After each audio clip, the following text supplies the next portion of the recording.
దేవునికి స్తోత్రం అండి. అందరికీ వందనాలు. నా సాక్ష్యము చెప్పుకుంటున్నానండి.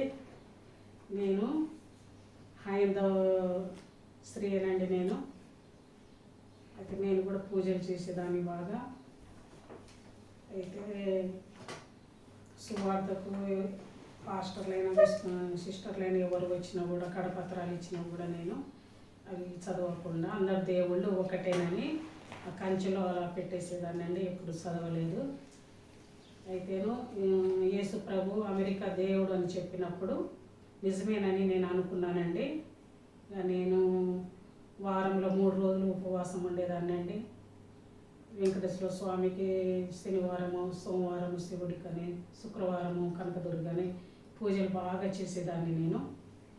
అయితే ఉద్యోగరీత్యా మహారాష్ట్ర మానిగఢ్ ఒక పల్లెటూరు అండి, అక్కడ వెళ్ళాము. అక్కడ ఉన్నప్పుడు అంత మరాఠీలు, హిందీలు, తెలుగు వాళ్ళు ఉన్నారని కూడా నాకు తెలియదండి. కొత్తగా ఉండేది. అయితేను అక్కడ గుడికి పక్కన వాళ్ళను నాకు తీసుకెళ్ళారండి. గుడికి వెళ్ళేదాన్ని. అక్కడ కూడా విజయవాడ నుండి పూజారులు వచ్చారండి. 10 మంది పూజారులు దాకా వచ్చి ఒక 4 రోజులు పూజలు చేస్తున్నారండి. అందులో నేను వెళ్తున్నాను. నేను ఒక ఫ్రెండ్, నేను ఇద్దరం వెళ్తున్నాము. అయితేను అక్కడ పూజకు వెళ్ళి వచ్చిన తర్వాత అండి తెల్లవారుజామున నాకు తెల్లగా ఒక సిలువ ఆకాశం నుండి దిగిరాటం చూశానండి. చూసినప్పుడు అది సిలువ, మరి నేను యేసు ప్రభువును నేను అయితే నమ్ముకోలేదు కదా, నాకు ఎందుకు ఇలా వచ్చిందని తెల్లవారుజామున నేను ఆలోచించానండి. సరే కలే కదా అని చెప్పి నేను మళ్ళీ నెక్స్ట్ డే మళ్ళీ వెళ్ళానండి. అక్కడ మంచి హోమాలు, శని పూజ అవన్నీ జరుగుతూ ఉంటే ఆ పూజలలో నేను చేసుకుంటున్నాను. మళ్ళీ పూజలు అయిపోయిన తర్వాత ఇంటికి వచ్చేసాక మళ్ళీ తెల్లవారుజామున మళ్ళీ తెల్లటి సిలువ చాలా ఫస్ట్ అయితే నిదానంగా కనిపించింది, కానీ మళ్ళీ రెండోసారి మాత్రము చాలా స్పీడ్గా ఆకాశం నుండి నా ముందుకు దిగి వచ్చినట్లు నాకు అనిపించిందండి తెల్లవారుజామునే. అప్పుడు నాకు చాలా భయం వేసి లేచి కూర్చొని ఆలోచించాను, మరి ఏంటి ఇలా ఎందుకు వస్తుంది. మరి నేనైతే నా తల్లిదండ్రులను, నా తాత ముత్తాతలు అందరూ పూజలే చేసుకునేవాళ్ళు. ఆ రీతిగానే మేము కూడా అలాగే చేసుకున్నాము. కానీ ఎప్పుడు చర్చికి వెళ్ళలేదు, బైబిల్ కూడా తెలియదు, అసలు యేసుప్రభు గురించి అంతగా తెలియదండి. ఏంటిదంటే అప్పుడు చిన్నతనంలో తెర మీద ఇట్లా యేసుప్రభు సిలువ వేసినట్లుగా అదొక సినిమాలాగా చూయించేవాళ్ళు. అప్పుడు చూసాము. అమెరికా దేవుడు కదా అని అనుకునేవాళ్ళం, అంతేనండి. అయితేను ఆలోచించి తర్వాత ఇటు ఎప్పుడు ఏ దేవుడు కూడా నాకు కలలో కానీ మాట్లాడటం కానీ ఎప్పుడు అట్లా కనిపించలేదండి. నాతో మాట్లాడలేదు. కానీ బాగా భక్తిగా బాగా పూజలు అవే వెళ్ళే దేవుళ్ళు అని చెప్పి మేము పూజలు చేసుకునేవాళ్ళము. కానీ సిలువ ఇలా దిగిరాటం ఏంటి అసలు ఎవరు ఎప్పుడు కనిపించలేదు. మరి సిలువ కనిపించింది, మరి యేసుప్రభు దేవుడా ఏంటి అని నేను పాల్వంచులో మా ఫ్రెండ్ ఫోన్ చేసి, ఆమె క్రిస్టియన్స్, ఆమెకు ఫోన్ చేసి నాకు ఇలా సిలువ దర్శనం వచ్చింది ఏంటండి అని అంటే, నీకు దేవుడు దర్శనం ఇచ్చిండు నీకు అని నాతో చాలా సంతోషంగా మంచిగా మాట్లాడిందండి. అప్పుడు నేను సరే నిజమైన దేవుడు యేసు ప్రభు అని మనస్ఫూర్తిగా నేను మా బాబు ఇద్దరము అలా అనుకునండి. అప్పుడు డిసెంబర్ నెలండి, ఇంకా వారం రోజులు 2014, ఇంకా వారం రోజులకు క్రిస్టమస్ అనగా నాకు శిలువ దర్శనం వచ్చిందండి. అయితే నేను డిసెంబర్ 25వ తారీఖు క్రిస్టమస్కు చర్చికి అయితే వెళ్ళాలి. ఎక్కడ ఉందో మాకైతే తెలియదు. అసలు నేను ఆ ఊరు వెళ్ళిన కాడ నుండి ఊర్లో వెళ్ళలేదండి. నేను అసలు నాకు ఆ ఊర్లో ఏమీ తెలియదు. అయితే మా బాబు నేను అనుకొని ఎక్కడ చర్చి ఉన్నా కూడా అక్కడ వెళ్ళాలి, ఈ ఊర్లో లేకుంటే పక్క ఊరికైనా వెళ్ళాలి అనే ఉద్దేశంతోనే మేము ఫోటోలన్నీ పక్కన పెట్టేసి ఇక చర్చికి అయితే వెళ్ళటమే. అక్కడ వెళ్ళగానే చిన్న చర్చి కనిపించిందండి. ఆ చర్చికి వెళ్ళాము. అప్పుడు మంచిగా క్రిస్టమస్ జరుపుతున్నాము, మాకైతే ఎవరు తెలియదు. వెళ్ళాము. వెళ్ళిన తర్వాత మాకైతే పాస్టర్ గారు, అమ్మగారు వాళ్ళు చూశారు, విశ్వాసులు చూశారు. తర్వాత మమ్మల్ని పలకరించారు. పలకరించిన తర్వాత నాకు జరిగింది నేను చెప్పానండి. పాస్టర్ గారు నాకు ఇట్లా శిలువ దర్శనం వచ్చింది, నేనైతే పూజలకు వెళ్తున్నాను, మరి నాకు శిలువ దర్శనం కనిపించింది అంటే, నువ్వు చాలా అదృష్టవంతురాలమ్మ, చాలా మంచిది, సంతోషం అని చెప్పేవాళ్ళు కూడా చాలా సంతోషపడ్డారు, విశ్వాసులు కూడా సంతోషపడ్డారు. తర్వాత కార్యక్రమాలు అయిన తర్వాత ఇంటికి వచ్చేసాము. నెక్స్ట్ డే పాస్టర్ గారు విశ్వాసులు కొంతమంది వచ్చి ఇంటికి వచ్చి మాట్లాడి చాలా సంతోషపడ్డారండి. మమ్మల్ని ఆదరించారు, మంచిగా చాలా ప్రేమగా పలకరించారు, చాలా సంతోషం అనిపించింది. ఇక అప్పటి నుండి మేమైతే ఇక చర్చికి వెళ్ళటమే మేము స్టార్ట్ చేసామండి. అప్పటి వరకు నేనైతే ఎవరికి చెప్పుకోలేదు, మా వాళ్ళకి కానీ బంధువు ఎవరికి నేను చెప్పుకోలేదు. ఇక మా బాబు నేనైతే ఇద్దరము చర్చికి వెళ్ళేవాళ్ళం, వారము అక్కడ మంచిగా విశ్వాసులు కూడా చాలా ప్రేమగా మాట్లాడేవాళ్ళు, స్నేహంగా ఉండేవాళ్ళు, పలకరించేవాళ్ళు. అయితే పాస్టర్ గారు అమ్మగారు వాళ్ళు కూడా మంచిగా ప్రేయర్ మంచిగా జరిపించారు, మంచిగా మందిరంలో అలా వెళ్తున్నామండి. అయితే ఇప్పుడు గుడ్ ఫ్రైడే వస్తుంది కదా, ఏప్రిల్లో గుడ్ ఫ్రైడే రోజు మేము ఇక పూర్తిగా నమ్మామండి యేసుప్రభువే దేవుడని. మాకైతే ఎవరు రండి అని మాకు బలవంతం చేయలేదు. నాకు ఎంతమంది చెప్పినా కూడా ముందు నేను మా దేవుళ్ళు అమెరికా దేవుడు తనని అలా అనుకునేదాన్ని, చెప్పేదాన్ని. అయితే నాకు దేవుడే దర్శనం ఇచ్చిన తర్వాత ఇంకా నేను పూర్తిగా దేవుడు యేసుప్రభువే అని విశ్వాసం బాగా కలిగిందండి. అప్పటి నుండి నేను చర్చికే వెళ్తున్నాను. 2014 నుండి చర్చికే వెళ్తున్నానండి నేను. గుడ్ ఫ్రైడే రోజు ఇక మా బాబు నేనైతే అక్కడ గంగా నదిలో బాప్తిసం కూడా తీసుకున్నాను. చాలా బాప్తిసం తీసుకునేటప్పుడు గంగా నదిలో మునిగినప్పుడైతే సూర్యకిరణాలు కనబడ్డాయండి నాకు. తర్వాత మంచిగా పాస్టర్ గారికి కూడా చెప్పాను ఈ విషయము. మళ్ళీ బాప్తిసం తీసుకున్న తర్వాత మళ్ళీ నాకు చర్చిలో ప్రార్థనలలో చేతులెత్తి ప్రార్థన చేసుకున్నాను. నాకు ఎక్కువగా నాకు ప్రార్థన కూడా రాదు, ఎలా చేయాలో కూడా తెలియదండి. నేను కళ్ళు మూసుకొని చేతులు ఎత్తి నేను స్తోత్రం ప్రభువా అని అనుకుంటూ ఉన్నాను. అలా అనుకుంటుంటే అద్భుతంగా ఆకాశం, రెండో ఆకాశం, మూడో ఆకాశం తెరవబడటం, అందులో గోల్డ్ ఆకారంలో ఒక సింహాసనం ఉన్నట్లుగా నేను చూశానండి. నాకు చాలా చాలా సంతోషంగా అనిపించి భయం కూడా అనిపించింది, ఏంటి ఇలా కనబడుతుందని. నేనైతే నేను ఎప్పుడు చూడలేదు అసలు. అయితే తర్వాత ఇలా కనబడుతూనే ఉంది. పక్కన నాకు తెల్లటి ఆకారము పొడవుగా ఒక వైట్గా ఒక ఆకారము కనిపించిందండి కుడి వైపున. తర్వాత నేను ప్రార్థన అయిపోయిన తర్వాత నేను కళ్ళు తెరిచి తర్వాత పాస్టర్ గారికి చెప్పాను. అయితే దేవుడు దర్శించిండమ్మా అని చెప్పారు, చాలా సంతోషపడ్డారు పాస్టర్ గారు అమ్మగారు. నాకైతే చాలా ఆనందం, అది చెప్పలేని ఆనందం అంటే ఊహించలేనిది అసలు. ఆ సంతోషం ఏంటి, నాకు దేవుడు దర్శించడం ఏంటి, అసలు నాతో మాట్లాడేవేంటి, స్వరం కూడా విన్నా, నిమ్మలమైన స్వరం అనమాట.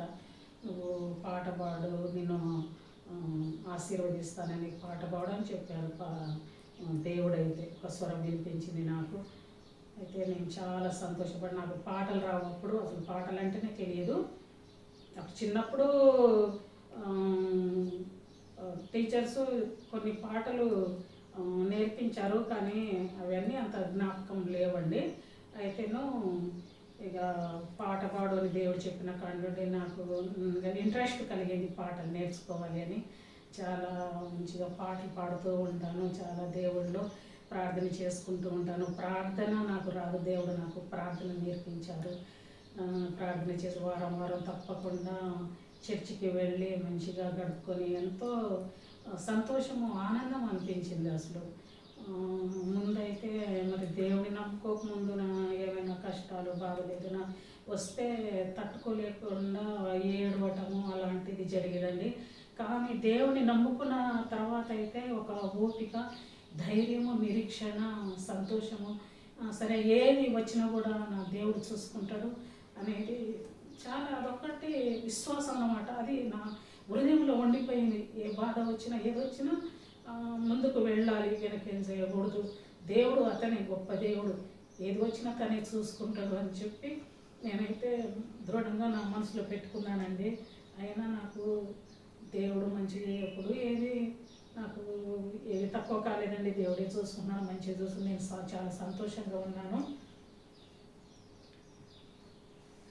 ఏసే ఎంత గొప్ప దేవుడు, ఆయన ప్రేమ ఏంటి, ఆయన గాయం ఒకరోజు నా కళలోనండి తన వీపు మీద గాయాలు కనబడ్డాయి. ఎవరా అని నా మనసులో అనుకుంటున్నాను, అంతే నేనే అని ఒక స్వరం వినిపించింది. ఒక స్వరం వినిపిస్తే నాకైతే అసలు దేవుడు ఇలా కూడా మాట్లాడతాడు అసలు అనేది నేను అనుకునేది. ఏ రోజు నేను ఇన్ని పూజలు చేసినా కూడా నాకు ఏ స్వరం వినిపించలేదు, నాకు ఎవరు కనిపించలేదు. గుడికి వెళ్ళే వాళ్ళము, కొబ్బరికాయ కొట్టుకున్నప్పుడు మనకు ఫ్యామిలీ మట్టుగా అట్లా మేము ఉండాలి, మా పిల్లలు బాగుండాలని అలా వేసుకొని మరి గుడిలో పూజారే వాళ్ళు మంత్రాలు చదువుతారు, అంతవరకు అలా వచ్చేసేవాళ్ళం, దానికి సంతోషించేవాళ్ళము. కానీ చర్చికి వెళ్ళిన తర్వాత అంటే నేను చాలా నేర్చుకున్నాను, ఎంత గొప్ప దేవుడు అసలు. తను ఒకరికి కాదు కానీ అందరికీ దేవుడు సృష్టికర్త. ఇప్పుడు బైబిల్ కూడా నేను అప్పుడు కొనుక్కోలేదు, అసలు బైబిల్లో ఏముంది, పక్కన ఫ్రెండ్ తన బైబిల్లో చూశాను. అప్పటికి నేను బైబిల్ కొనుక్కోలేదు, ఒక నెల దాకా నేనైతే కొనుక్కోలేదు. బైబిల్ అసలు ఏముంది అనేది చూస్తే మొట్టమొదటిగా ఫస్ట్ పేపర్లోనే భూమి ఆకాశంలో సృజించను అనే ఆ వాక్యం అలా నేను చదివాను. చదవగానే నేను షాక్ అయిపోయాను. అసలు భూమి ఆకాశంలో ఏసే సృజించిండా అని అనుకున్నాను నేను. ఆ వాక్యం ఒకటే నేను చదివి తనకు ఇచ్చేసాను అనమాట. తర్వాత నేను బైబిల్ కొనుక్కున్నాను. బైబిల్ కొని నేను మొత్తం అసలు ఏముంది ఇందులో నేను మొత్తం తెలుసుకోవాలి అనేది బాగా ఇంట్రెస్ట్ కలిగిందనమాట. ప్రతిరోజు 10 అధ్యాయాలు చదివేదాన్ని. చదువుతూ ఉంటే నాకు కొత్తగా అసలు ఇవేంటి అసలు ఎప్పుడు వినని ఉన్నాయి ఇందులో అనేది చాలా అనిపించింది అనమాట. అయితేను దేవుడు ఇలా కూడా చేసిన దేవుడే సృష్టికర్తన, దేవుడు ఇట్లా మట్టితో ఇట్లా ఆదామవ్వను చేసింది, తన ద్వారానే ఇట్లా వచ్చింది, అందరూ ఉన్నారా అనేది ఇక నాకు ఆలోచన బాగా కలిగింది. ఇక నేను చదువుతున్నాను. తర్వాత ఒక 10 తెగుళ్ళు దేవుడు మోషే గారి ద్వారాగా తను చేసేటప్పుడు అది చదువుతూ ఉంటే నాకు భయం వేసింది. ఇలా కూడా జరిగినప్పుడు అదే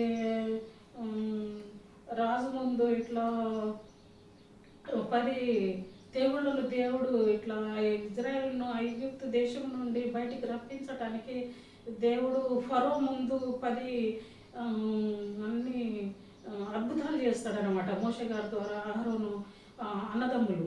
అయితేను ఇలా అదే చూసిన తర్వాత చాలా భయం పుట్టి వణుకు పుట్టి అసలు నాకు బాగా కళ్ళు కూడా తిరిగిపోయాయి. ఇలా జరిగిందా, ఇలా చేశారా దేవుడని. తర్వాత అప్పుడు వాళ్ళు అక్కడ ఐగుప్తు దేశంలో చాలా శ్రమలు కష్టపడుతున్నారు. దేవునికి మొర్ర పెట్టుకున్నప్పుడు దేవుడు వాళ్ళ మొర్ర విని మోషేతో మాట్లాడి ఒక అగ్ని పొద నుండి మోషేతో మాట్లాడి మోషేను అహరోనును పంపిస్తేనే ఇలాంటి అద్భుతాలు జరిగించారు. ఇంకా ఏమున్నాయి అని నేను ప్రతిరోజు 10 అధ్యాయాలు చదువుతుంటే ఏంటో నా ఒంట్లో ఒక శక్తి లాంటిది వెళ్ళిపోతా ఉంటే ఏంటి నాలో ఏం పోతుంది, ఇట్లా బైబిల్ చదువుతుంటే ఏం పోతుంది నాలో అనేది నేను అనుకునేదాన్ని. కానీ చాలా తొందరగా పనులు చేసుకొని నేను ప్రతిరోజు 10 అధ్యాయాలు అలా చదివి సంవత్సరానికి అలా పూర్తి చేసేసాను. సంవత్సరానికి మళ్ళీ జనవరి వరకు డిసెంబర్ వచ్చే వరకు అట్లా నేను పూర్తి చేసేసుకొని అట్లా నేను సంవత్సరం ఒక 7-8 సార్లు బైబిల్ కూడా చదివేశానండి. నేను ఏంటిదంటే నాకు అంతగా లోతుగా మనకు తెలియదుగా దైవజనుడు చెప్పేటప్పుడు అవన్నీ మాటలు దేవుడు చెప్పే మాటలని హృదయంలో పెట్టుకున్నాను నేను. ఎంత గొప్ప దేవుడు అసలు దేవుడు తనని మళ్ళీ తన రాకడ ఉన్నది మన కోసం ప్రాణం పెట్టిన దేవుడు, తన రక్తాన్ని కార్చిండు. ఒక దేవుడే ఉండి శక్తిమంతుడై ఉండి ఆకాశము నా సింహాసనము, భూమి నా పాదపీఠం అని చెప్పినప్పుడు అసలు తన శక్తి ఎంత గొప్పదో అసలు ఊహించలేదండి. అసలు దేవుడు అంత గొప్ప దేవుడు, అంత ప్రేమగల దేవుడు అనమాట. నాకైతే అసలు అద్భుతం అనమాట. నా జీవితంలో నేను చాలా అద్భుతంగా చాలా సంతోషపడ్డానండి. దేవుడు మాట్లాడే దేవుడు, ప్రార్థన ఆలకించే దేవుడు, కష్టాల్లో ఉంటే ఆదుకునే దేవుడు. కష్టాలు వస్తాయి, అందరికీ వస్తాయి, కష్టాలు రావని కాదు. మనం దేవుడు నమ్ముకున్న తర్వాత కష్టాలు రావనేది అస్సలే అనుకోకూడదండి. వస్తాయి కానీ ఆ తట్టుకునే శక్తి అనేది ఉంటుందన్నమాట. ఇప్పుడు ఏదైనా చేసుకున్నాం, ఏదైనా బాధ వస్తే, ఏదైనా కష్టం తట్టుకోలేక పెద్ద పెద్ద కష్టాలు వచ్చినప్పుడు వేస్ట్, బతకడమే వేస్ట్ అనేది చాలా ఆలోచన వస్తుంది. ఆలోచన వచ్చినప్పుడు కొంతమంది అది తట్టుకోలేక సూసైడ్ చేసుకోవటం, ఊరేసుకోవటం, అలా అది నీళ్ళలో పడిపోవటం, ఎంతో చాలా రకాల స్త్రీలు పురుషులు అట్లా ఆత్మహత్య చేసుకుంటూ ఉంటారనమాట. కానీ దేవుణ్ణి నమ్ముకున్న తర్వాతనండి అలాంటి ఆలోచన రాదు. ఏది వచ్చినా, అసలు ఏ సమస్య, ఇంత పెద్ద సమస్య వచ్చినా నా దేవుడు నాకు తోడుకున్నాడు అనే ఒక ధైర్యం అనేది అయితే ఉంటుందండి. 100% నేను చెప్తున్నాను. నేనైతే చాలా చాలా దేవుళ్ళో చాలా సంతోషంగా ఆనందంగా ఉంటున్నానండి. ప్రార్థన చేసుకుంటాను, పాటలు పాడుకుంటానండి, మందిరానికి వెళ్తాను. చాలా చాలా సంతోషం అండి. నేనైతే నిజమైన దేవుడు నాకు దర్శనం ఇచ్చి నేను ఏ పాటి దానండి. నేను ఈ కోట్లాది మందిలో నాకు దేవుడు దర్శించడు, నేను ఏ పాటి దాన్ని. అసలు దేవుడు నాకు దర్శించి మందిరంలో నాటి పెట్టిండండి. ఇప్పటి వరకు కూడా అప్పుడు నమ్ముకున్నాను, ఇప్పటి వరకు కూడా వెనక్కి పనిచేయకుండా ముందుకు నేను నడుస్తున్నాను. బ్రతికినంత కాలం కూడా దేవుళ్ళనే ఉంటానండి నేను. దేవుడు అసలు ఎంత గొప్ప దేవుడు అండి యేసయ్య. అసలు ఆయన ప్రేమ ఎంత గొప్పదండి. తన ప్రేమ రుచి చూసినప్పుడు అసలు దేవుడిని విడిచిపెట్టబుద్ధి కాదండి. తను ఒక తల్లిదండ్రికి ఒక స్నేహితుడిగా కూడా ఉంటాడండి దేవుడు. అసలు అంత గొప్ప దేవుడు అండి యేసయ్య. అసలు దేవుడిని రుణం అయితే నేను ఎప్పుడు తీర్చలేనండి. అంత గొప్ప దేవుడు. అసలు నాకు దేవుడు దర్శనం ఇచ్చినందుకు దేవునికి స్తోత్రం. నాకు ఇట్లా క్రైస్తవంలో వచ్చినందుకు చాలా సంతోషంగా ఉన్నాను. ఏదో ఒక రోజు మరణిస్తాము, కానీ మళ్ళీ దేవుడు రాకడ వచ్చినప్పుడు ఎత్తబడతాం అనేది కూడా ఉంది. అయితే తప్పకుండా మళ్ళీ అక్కడ కలుసుకుంటాము అనేది చాలా సంతోషం అండి. దేవునితో కలిసి ఉండటం అంటే అసలు ఎంత గొప్ప భాగ్యమో. అసలు గొప్ప దేవుడు యేసయ్య అండి. ఏమిచ్చినా యేసయ్య రుణం తీర్చలేను. అసలు అంత మంచి దేవుని నమ్ముకున్నాను. చాలా చాలా సంతోషంగా ఉంది, ఆనందంగా ఉంది. అసలు ఊహించలేని సంతోషము. అది ఒకరికి చెప్తే అది అర్థం కాదు, కానీ తనకు తానే అనుభవించినప్పుడు ఆ సంతోషం, ఆనందం అసలు తట్టుకోలేమండి. దేవుడు అంత గొప్ప దేవుడు యేసయ్య అండి. తండ్రి, కుమార, పరిశుద్ధాత్మ దేవుడు ఏకమై ఉన్న దేవుడు, శక్తి అయి ఉన్న దేవుడు. తను నిరూపించుకోవటానికి, తన ప్రేమ మనకు చూపించటానికి సర్వం అందరి కోసం, నా కోసం, మన కోసం, అందరి కోసము ఆయన పవిత్రమైన రక్తాన్ని కార్చిండు శిలువ మీద అండి. గొప్ప దేవుడు అండి. అసలు తను రక్తం కార్చాలని ఎందుకు కారుస్తాడు? మన కోసమే కదా, మన పాప శాపముల కోసమే తను పరలోకం వెళ్ళాలనే కదా తన రక్తం కార్చింది. అంత గొప్ప దేవుణ్ణి నేను నమ్ముకున్నందుకు చాలా సంతోషంగా ఉంది. నాకు చాలా హ్యాపీగా ఉందండి. దేవునికి స్తోత్రం, వందనాలు. యేసయ్యా, నీకు ఏమి ఇచ్చినా నీ రుణం నేను తీర్చలేను ప్రభువా. నా తోడు నువ్వే, నా నీడవు నువ్వే, నా కోట నువ్వే, నా కొండ నువ్వే ప్రభువా. నువ్వు గొప్ప దేవుడు నాయన, నీకే వందనాలు. నీ మీద పూర్తి విశ్వాసం ఉంది యేసయ్యా. నువ్వు తోడుగా నాకు ఉన్నావు, నీ విశ్వాసం ఉంది ప్రభువా. దేవానికి స్తోత్రాలు, వందనాలు చెల్లించినావు ప్రభువా. తండ్రి, నీకు స్తోత్రాలు ప్రభువా. నువ్వు అందరి దేవుడు నాయన. నువ్వు ప్రభువానికి స్తోత్రాలు ప్రభువా. ఏమిచ్చినా నీ రుణం తీర్చుకోలేను నాయన. ఘనత, మహిమ, ప్రభావం నీకే చెందినగాక. ఈ చిన్న సాక్ష్యము యేసయ్య దీవించునుగాక, యేసయ్యకే మహిమ వచ్చునుగాక. ఆమేన్, ఆమేన్, ఆమేన్.